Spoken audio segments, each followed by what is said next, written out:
Добар ден. Денеска свикавме оваа пресконференција за да информирам јавноста за неколку работи.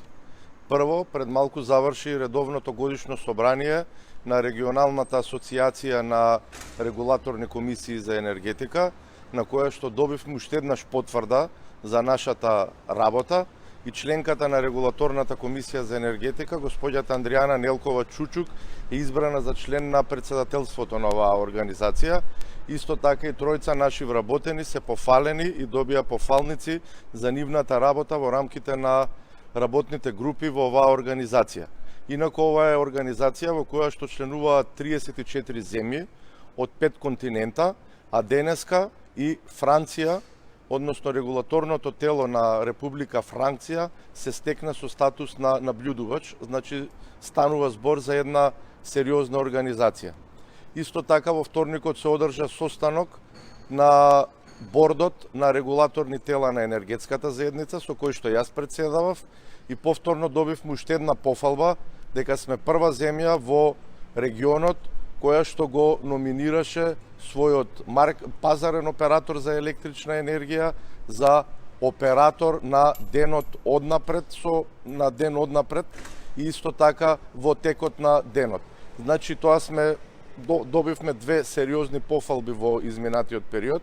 Исто така и на денешното генерално собрание, а и на состанокот кој што се одржа во вторник, ги информирав и сите земји регулаторни тела во рамките на ЕРА и исто така во рамките на енергетската заедница за притисоците кои што се вршат врз регулаторната комисија за енергетика од страна на најголемата опозициона партија.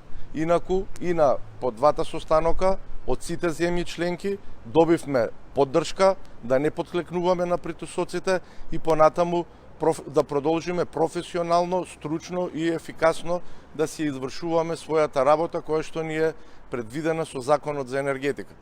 Исто така, во текот на вчерашниот ден одржавме состанок со представниците на синдикатите и ние како регулаторна комисија за енергетика се договоривме да им дадеме целосна логистичка поддршка во понатамошните разговори кои што би ги правеле со владата во однос на зголемување на бројот на категории, на ранливи категории на потрошувачи кои што би можеле да користат дополнителни средства за заштита од енергетска сиромаштија.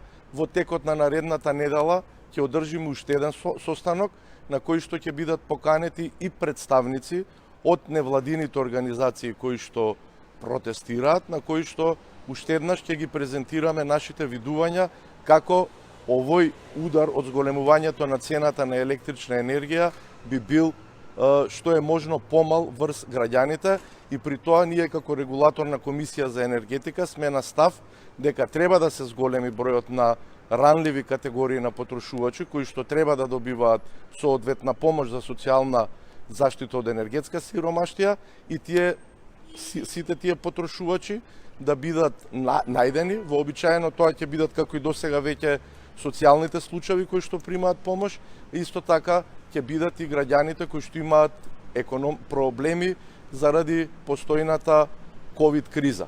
И исто така инсистираме тоа да се однесува исклучиво на потрошувачите кои што имаат проблеми. Но оние потрошувачи кои што реално немаат проблеми, сметаме дека нема потреба да им се обезбедува дополнителна помош за социјална заштита од енергетска сиромаштија. Дали може би да се предложи намалување на ДДВ? Една од опциите е намалувањата на ДДВ-то, но доколку би дошло до намалување на ДДВ-то, на тој начин би добиле сите потрошувачи, а не само ранливите категории на потрошувачи. И така би добили и богатите, кои што би реално немаат никакви проблеми при плаќањето на своите сметки за електрична енергија. Како што гледате, имаме и протести на кои што штрајкуваат и граѓани кои што имаат екстремно скапи автомобили. Сметам дека овие категории на граѓани не треба да добијат никакви повластици.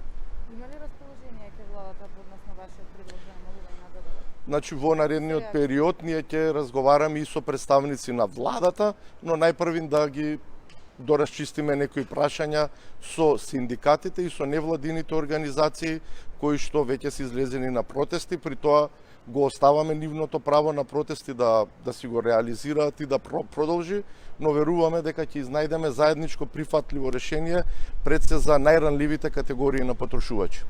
Добро, кога ќе биде средбата прва? Веќе вчера одржавме средба, а во текот на следната недела ќе одржиме средба на која што господинот Маријан, еден од граѓаните кои што ги организираат овие протести, побара да присуствуваат и останатите организатори на овие протести во текот на наредната недела, за што ќе ви информираме.